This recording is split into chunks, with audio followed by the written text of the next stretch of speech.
Professor Adil नजम, क्या हम कह सकते हैं कि अमेरिका और चीन के दरमियान एक कोल्ड जो है वो इंतहाई शिद्दत से अब शुरू हो चुकी? जी यकीनन कह सकते हैं और काफी अरसे से होगी। कोविड से पहले हम देख रहे थे और कोविड ने ये किया कि बहुत सारी चीजों की जैसे किया वैसे ही इंटरनेशनल अफेयर्स में उसको जो है एक शिद्दत दे दी और खुसूसन डोनाल्ड ट्रंप साहब ने शिद्दत दे दी है। और एक तरह से चीन भी अब हमें नजर आता है कि उसने अपने दस्ताने जो हैं ग्लव्स ऑफ वो उतार दिए हैं। एक तरह से चीन जो था वो जरा नरम बात करता था और डोनाल्ड ट्रंप साहब जो है वो बढ़के मारते थे, लेकिन अब जो है वो चीन की पेशेंस जो है वो भी हमें कम नजर आती है। तो यकीनन ये जो है को आप इसे कोल्ड कह लें, आप इसे कशीदगी कह लें, लेकिन अब कोई इसके बारे में बहानाबाजी नहीं करता। कोई ये नहीं कहता कि नहीं यार सब ठीक है। तो ये क्लियर है कि दो बड़ी ताकतें, एक उभरती हुई ताकत चीन है, एक एग्जिस्टिंग पावर अमेरिका है, इनके माबैन जो एक आप उस कॉन्फ्लिक्ट शायद अभी ना आप कहें, लेकिन एक बहुत बड़ी टेंशन जो है वो हमें आ गई है और दैट विल डिफाइन हमारा रीजन भी और दूसरा भी। एक सिर्फ इसमें मैं बात ऐड करता जाऊं कि इसका एक बहुत बड़ा पहलू जो है वो डोनाल्ड ट्रंप साहब खुद और खुसूसन आने वाली इलेक्शन है। और इलेक्शन के हवाले से ये है कि डोनाल्ड ट्रंप साहब आप यही तवक्को करेंगे कि इस पे और तेल छिड़केंगे, क्योंकि उनकी जो कंस्टिट्यूएंसी है उसमें किसी भी मुल्क की तरह एंटी चाइना जो है वो बड़ा सेल करता है। लेकिन ये भी याद रहे कि चीन के मामले में अमेरिका की इंटरनल सियासत में मेरे ख्याल में बहुत ज्यादा फर्क नहीं है। कुछ यकीनन कहेंगे एहतियात से करो, लेकिन इन अ वे चाइनीज क्वेश्चन पे अमेरिका में एक कंसेंसस है कि इसकी जो उभरती हुई पावर है वो अमेरिका के लिए एक लॉन्ग टर्म थ्रेट है। अच्छा professor Adil Najam, thank you so much for adding this dimension. मैं इसी चीज़ पे आना भी चाहता था, लेकिन आपने पहले ही उसका आगाज़ भी कर दिया, उसके बारे में कह भी दिया। यानी डोनाल्ड ट्रंप स्पेसिफिक ये नहीं है। आपके कह रहे हैं कि ठीक है कि डोनाल्ड ट्रंप अपने इलेक्शन की खातर, नवंबर के इलेक्शन की खातर एक चीन के कार्ड को प्ले कर रहे हैं लोगों की हमायत हासिल करने के लिए, लेकिन अब जो टेंशन शुरू कर दी हैं ये इलेक्शन से ख़त्म नहीं होती। ये आप कह रहे हैं कि अब इलेक्शन से इसका खात्मा नहीं हो सकेगा, डेमोक्रेट्स को इसको इनहेरिट करना पड़ेगा। देखिए मेरा कहना और मेरे ख्याल में अमूमन माहिरीन का इस वक्त यहाँ भी यही ख्याल है कि डोनाल्ड ट्रंप अगर प्रेसिडेंट ना भी होते तो टेंशन होती, और अगर वो कल प्रेसिडेंट नहीं होते और बाइडेन साहब आ जाते हैं तब भी चीन के मामले में देयर इज अ कंसेंसस। लेकिन जिस किस्म की कार्रवाई डोनाल्ड ट्रंप करते हैं अपनी ट्वीट्स के तहत और नी जर्क रिएक्शन में कि वीजे बंद कर दो, कॉन्सुलेट बंद कर दो, वो उनका एक स्टाइल जरूर वैसा है, लेकिन इस फंडामेंटली इस मसले पे अमेरिका में एक फॉरेन पॉलिसी कंसेंसस है कि चीन की जो पावर है वो अमेरिका के लिए थ्रेट है। एक और भी इसका डायमेंशन अब मेरे साथ रहे, मैं ये बात आपकी समझ गया हूं, और मेरे साथ हैं। मैं इस पे भी अब आना चाहूंगा कि फिर ऑर्डर जो है और खास करके जो ग्लोबल इकोनॉमिक ऑर्डर है जो अब तक चल रहा था वो आगे कैसे प्रोग्रेस कर पाएगा, जिसका सबसे बड़ा मैन्युफैक्चरिंग सेंटर जो है वो चीन है। जब हम वॉलमार्ट को देखते हैं, अमेजोन को देखते हैं, जितने बड़े अमेरिकन स्टोर्स हैं, अमेरिकन कंपनीज को देखते हैं, तो हमें एक इंटरडिपेंडेंस जो है नजर आती है मैन्युफैक्चरिंग सप्लाई चेन के अंदर। लेकिन इसको मैं चाहूंगा फिर हम डिस्कस करें। पहले जरा नजमुद्दीन शेख साहब से समझ लूं।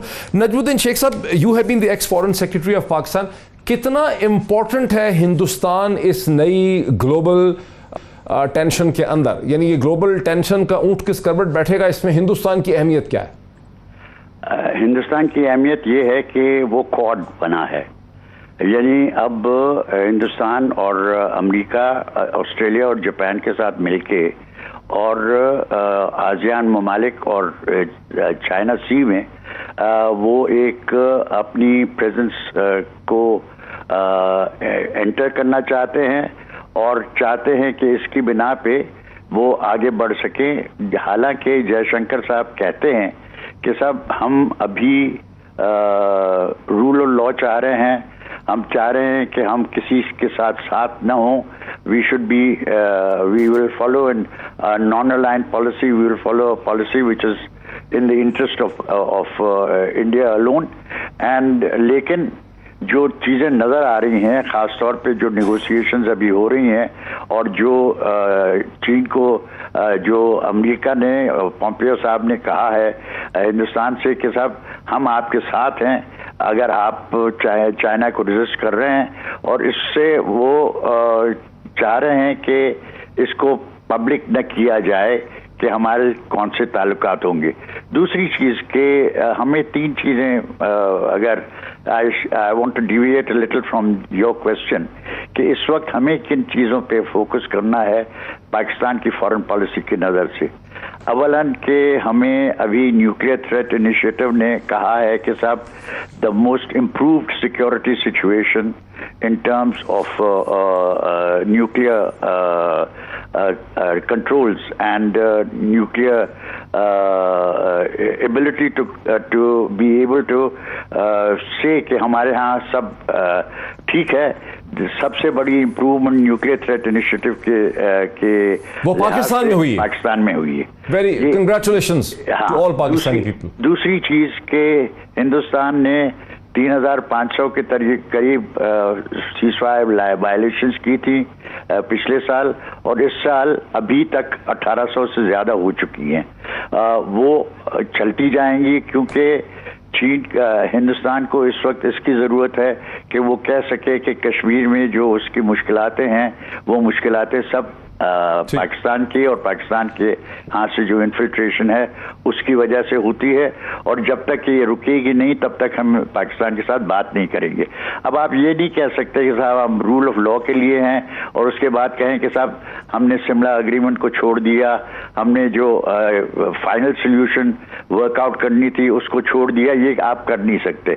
तो इसमें उनकी पोजीशन ज़रा कमज़ोर है, लेकिन और कमज़ोर इस वजह से भी है क्योंकि उनके बाकी जो पड़ोसी ममालिक हैं उनके साथ भी उनका रिश्ता ठीक नहीं है। अभी अगर आप हिंदुस्तानी अखबारें देखें तो वो कहेंगे कि साहब भूटान पे प्रेशर डाल रहा है चीन, लेकिन भूटान हमारे साथ है। मुझे लगता है कि इसमें एक क्वेश्चन मार्क है क्योंकि भूटान चाहता है कि उसकी और पॉसिबिलिटीज़ हों और वो पाकिस्तान चीन के साथ इस नौयत की बातें कर रहा है। अब हिंदुस्तानी अखबारें कहती हैं कि साहब भूटान को सर मुझे ये बता दें सर, ये एक मैं इन सब चीज़ों पे एक एक करके आता हूँ, किस हद तक हिंदुस्तान अमेरिका के साथ खड़ा होगा चीन के खिलाफ? देखिए इस वक्त मैं कह रहा हूँ ना कि पहली चीज़ तो अगर उन्होंने क्वाड कर दिया है तो वो तो अपनी वॉरशिप्स भेज रहे हैं मलाबार पे, जो इनकी एक्सरसाइज होती है उसमें वो पार्टिसिपेट करने के लिए जापान को और जापान को, ऑस्ट्रेलिया को और अमेरिका को दावत दी हुई है। तो वो कह रहे हैं कि साहब हमें हमारी दिलचस्पियां हैं चाइना सी में और उन दिलचस्पियों के लिए यानी इंडो पैसिफिक। सर स्टैंड लेंगे कि नहीं स्टैंड लेंगे? इसी तरह ये तो क्वाड तो अरसे से चल रहा है, क्या हिंदुस्तान कमर बस्ता हो जाएगा चीन के खिलाफ? देखिए मैं आपको बता रहा हूं कि दो चीजें हैं ना, एक के पब्लिक स्टेटमेंट्स क्या हैं, दूसरी ऑन द ग्राउंड क्या है। ऑन द ग्राउंड वो कह रहे हैं कि साहब हम नॉन अलाइन रहना चाहते हैं, हम चीन के साथ बातचीत के साथ ये मैकेनिज्म्स जो हमारे पास हैं, मिलिट्री मैकेनिज्म्स हैं, पॉलिटिकल मैकेनिज्म्स हैं, उसके साथ हम अपने जो इख्तिलाफात हैं उनको दूर करेंगे। लेकिन उसके साथ साथ हिंदुस्तानी अखबारों में उन्होंने इस नौयत की खबर फैलाई हुई है कि मोदी साहब कहते तो हैं कि हमारी कोई टेरिटरी ऑक्यूपाई नहीं हुई है, लेकिन टेरिटरी ऑक्यूपाई हुई है और उसकी वजह से हमें हिंदुस्तान से हम अब चीन के साथ वो पुराना जो हम चाहते थे और जो हमारी वुहान स्पिरिट वगैरह और वो खत्म हो गई। रुस्तम शाह मोहम्मद साहब, हमने अफगानिस्तान पे बहुत मेहनत की, अमेरिका से नेगोशिएट किया, अमेरिका के एग्जिट को पीसफुल बनाने के लिए हमने बहुत मेहनत की है गुज़िश्ता चंद बरसों में। अब जब अमेरिका और चीन में ये शदीद टेंशंस हैं जो इवन ईरान तक पहुंच चुकी हैं, जहां ईरान ने चाबहार के प्रोजेक्ट से फिर फरजद गैस फील्ड के प्रोजेक्ट से हिंदुस्तानी कंपनीज को एग्जिट कर दिया, उनको बाहर निकाल दिया, अफगानिस्तान पे इसके क्या असरात मुरतब हो सकते हैं? देखिए अफगानिस्तान पे दो असरात शदीद होंगे। पहली बात तो ये है कि अगर अफगानिस्तान में अमन नहीं होता तो उसका जो वन बेल्ट वन रोड है जो कि अफगानिस्तान को भी वो करेगा, अफेक्ट करेगा, तो वो मंसूबा जो है वो उसमें बड़ी खामियां कमी रह जाएगी। पहली बात ये है। दूसरी बात यह है कि अब चीन ईरान के साथ अपने ताल्लुकात को बढ़ा रहा है क्योंकि आपको मालूम है कि जैसे कहा गया कि साउथ चाइना सी में जो हेजमनी और कंट्रोल पे जो लड़ाई होने वाली है, जो शुरू हो गई है, उसमें अब आहिस्ता आहिस्ता चीन जो है वो अमेरिका के खिलाफ होता जाएगा और ये राइवलरी बढ़ती जाएगी और इसका असर पाकिस्तान पर भी पड़ेगा, हिंदुस्तान पर भी पड़ेगा, सारे रीजन पर पड़ेगा।